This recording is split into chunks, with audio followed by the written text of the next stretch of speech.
এই মুহূর্তে আপনারা দেখতে পাচ্ছেন নেতাজি ইন্ডোর স্টেডিয়াম থেকে সরাসরি মহাবীর জয়ন্তী উপলক্ষে অনুষ্ঠান। সেই অনুষ্ঠানে উপস্থিত মুখ্যমন্ত্রী।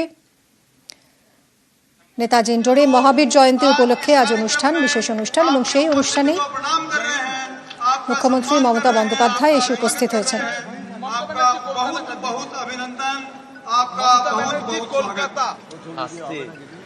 পশ্চিম বাংলার কা গৌরব আবির রয়েছেন আমাদের সঙ্গে, এই মুহূর্তে সরাসরি কথা বলবো আবিরের সঙ্গে। আবির, আমরা দেখতে পাচ্ছি মুখ্যমন্ত্রী এসে পৌঁছলেন, আজ কি অনুষ্ঠান হবে এখানে?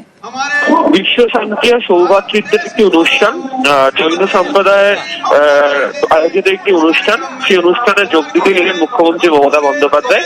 এই অনুষ্ঠানের মন্ত্র হচ্ছে এক বিশ্ব এক মন্ত্র, সবাই শান্তির জন্য এক। এই অনুষ্ঠানই নেতাজি ইন্ডোর স্টেডিয়ামে হতে চলেছে। গোটা দেশ জুড়ে জেআইটিও সংস্থা, তাদের তরফ থেকে অনুষ্ঠান করা হচ্ছে এবং এই রাজ্যের অনুষ্ঠানের ক্ষেত্রে যারা মুখ্যমন্ত্রী মমতা বন্দ্যোপাধ্যায়কে আমন্ত্রণ জানিয়েছেন, তিনি সেই অনুষ্ঠানে যোগ দিতে এলেন। এই সংস্থার তরফ থেকে একাধিক অনুষ্ঠান করা হয় এবং এরপর আমরা দেখেছিলাম যে কোভিডের সময় তারা একাধিক অনুষ্ঠান করেছিল এবং এই অনুষ্ঠানের ক্ষেত্রে তারা সাম্প্রদায়িক সম্প্রীতি রক্ষা করে যাতে শান্তির পথে সকলে বার্তা দিতে পারা যায়, সকলের পাশে থাকতে পারা যায়, সেই বার্তাকে মূলত তুলে ধরা হবে। সেই অনুষ্ঠানে যোগ দিতে ইতিমধ্যে নেতাজি ইন্ডোর স্টেডিয়ামে এসেছেন মুখ্যমন্ত্রী মমতা বন্দ্যোপাধ্যায়। সঙ্গে থাকো আবির। মুখ্যমন্ত্রী মমতা বন্দ্যোপাধ্যায় এই মুহূর্তে মহাবীর জয়ন্তীর অনুষ্ঠানে এসেছেন। নেতাজি ইন্ডোর স্টেডিয়ামে এই অনুষ্ঠান। আমরা সরাসরি কথা বলবো, আমাদের সহকর্মী রয়েছেন এই মুহূর্তে নেতাজি ইন্ডোর থেকে।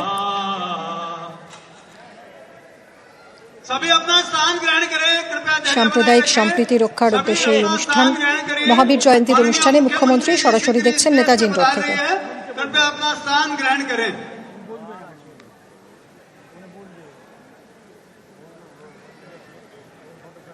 মুখ্যমন্ত্রী মমতা বন্দ্যোপাধ্যায় নেতাজি ইন্ডোরে মহাবীর জয়ন্তীর বিশেষ অনুষ্ঠানে যোগ দিয়েছেন।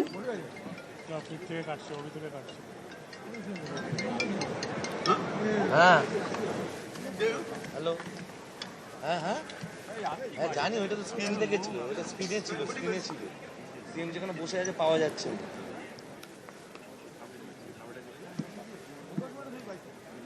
মুখ্যমন্ত্রী উপস্থিত নেতাজি ইন্ডোর স্টেডিয়ামের এই বিশেষ অনুষ্ঠানে, মহাবীর জয়ন্তীর এই অনুষ্ঠান। সেই পুলিশ কমিশনার মনোজ ভার্মা, কড়া নিরাপত্তা বন্দোবস্ত করা হয়েছে কারণ মুখ্যমন্ত্রী এসেছেন এই অনুষ্ঠানে।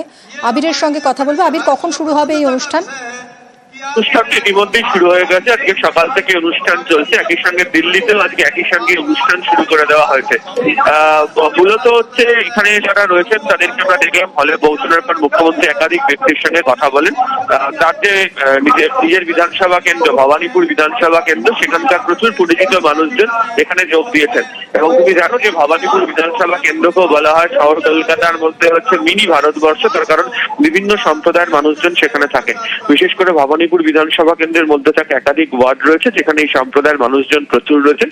ফলে পরিচিত যারা ব্যক্তি রয়েছেন তাদের সাথে মুখ্যমন্ত্রী মমতা বন্দ্যোপাধ্যায়কে কথা বলতে দেখা গেল। যদিও মূল অনুষ্ঠানের যে মঞ্চ সেখানে এখনো পর্যন্ত মমতা বন্দ্যোপাধ্যায় ওঠেননি, তিনি নিচে জনসংযোগ করার পর তিনি মঞ্চের নিচে তিনি বসে রয়েছেন। তার সঙ্গে কলকাতা পুলিশ কমিশনার তিনি রয়েছেন এবং আমরা দেখতে পাচ্ছি যে প্রচুর বিশেষত যারা মহিলারা যারা রয়েছেন তারা মমতা বন্দ্যোপাধ্যায়ের সঙ্গে গিয়ে কথা বলছেন এবং তিনিও তাদের সঙ্গে কথা বলেছেন। ফলে সব মিলিয়ে যে উদ্দেশ্য নিয়ে অনুষ্ঠান করা, সৌভাতৃত্ব বজায় রাখা, সম্প্রীতির ছবি তুলে ধরার চেষ্টা করা এবং সকলের পাশে মানুষ রয়েছে, কোনো ধর্মীয় ভেদাভেদের কোনো জায়গাতে নয়। এবং তুমি জানো যে রাজ্যের তরফ থেকে বা মুখ্যমন্ত্রীর একাধিক বক্তব্যতে উঠে এসছে যে স্লোগান যে ধর্ম যার যার হোক, উৎসব সবার। তো সেই অনুষ্ঠানের যে মন্ত্র যেটা এখানে বলা হচ্ছে যে বিশ্ব নবকার মহামন্ত্র, সেই অনুষ্ঠানেই এই সম্প্রীতির বার্তা দিতে পারেন, বার্তা দেওয়ার জন্য অনুষ্ঠান এবং সেই অনুষ্ঠানে যোগ দিতে ইতিমধ্যে নেতাজি ইন্ডোর স্টেডিয়ামে এসে পৌঁছলেন মুখ্যমন্ত্রী। ধন্যবাদ আবির। News flash.